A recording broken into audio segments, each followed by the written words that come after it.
ዛሬም ክፍል 13 እንቀጥላለን። ግን ትምህርቱን ስትከታተሉ ፎሎ እና ሼር ላይክ እያደረጋችሁ ዩቲዩብ ላይም ቲክቶክ ላይም የምታዩ ሰዎች ክፍል 13 ስሙ የእግዚአብሔርን አዲሱን ስም ማወቅ መዝሙር ቁጥር 12 ምዕራፍ 12 ቁጥር 4 ምላሳችንን እናበረታለን ከንፈራችን የእኛ ነው ጌታችን ማን ነው የሚሉትን እያለ ይቀጥላል። እዚህ ጋር ጌታችን ማን ነው ጌታችን ማን ነው ይላሉ። ብዙ ሰዎች ኢየሱስ ጌታ ነው ስትል ኢየሱስ ጌታ አይደለም ይላሉ። ጥያቄ አለባቸው። እዚህም ጋር ጥያቄ እንዳለና ጥያቄውን እስቲ እንመለከታለን። ጌታችን ማን ነው ይላሉ። ምላሳችንን እናበረታለን እያለ ከንፈራችንም የኛ ነው ጌታችን ማን ነው ብሎ በጥያቄ ምልክት ነው የሚሉትን ይላል። ዘካርያስ ምዕራፍ 13 ቁጥር 1 በዚያን ቀን ለዳዊት ቤትና በኢየሩሳሌም ለሚኖሩ ከኃጢአትና ከርኩሰት የሚያነጻ ምንጭ ይከፈታል።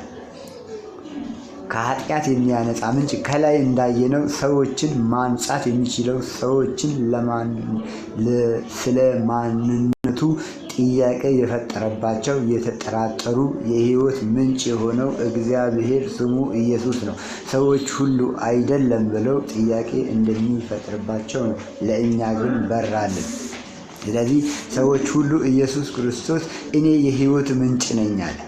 እኔ የሕይወት ምንጭ ነኝ፣ በእኔ የሚያምን ከሆዱ የሕይወት ምንጭ ውሃ ይፈልቃል ብሏል ኢየሱስ ክርስቶስ ሲናገር። ሰዎችን ከኃጢአት ማንጻት የሚችለው በብሉይ ኪዳን የነበረው እግዚአብሔር በአዲስ ኪዳን ኢየሱስ የሚለውን ስም ይዞ በስጋ የተገለጠው እግዚአብሔር ኢየሱስ ነው። ሌላ እግዚአብሔር የለም፣ ሌላ ጌታ የለም፣ ሌላ አዳኝ የለም፣ ሌላ የሚያነጻ የለም፣ መዳን በሌላ በማንም የለም ተብሎ ተጽፏል። ስለዚህ ማንጻት የሚችል ከእርኩሰት ነፃ ማድረግ የሚችል ወደ ዘላለም ሕይወት የምንገባበትን የመዳንን ምስጢር የሚሰጠን ወይም የሚያለብሰን የሚያጎናጽፈን ንጹህ የሚያደርገን ኢየሱስ ነው።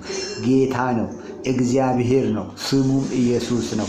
መልካም ጊዜ። ፎሎ እና ሼር አድርጉ፣ ኮፒ አድርጉ ለሌሎች። ክፍል 14ን ሌላ ጊዜ እንቀጥላለን።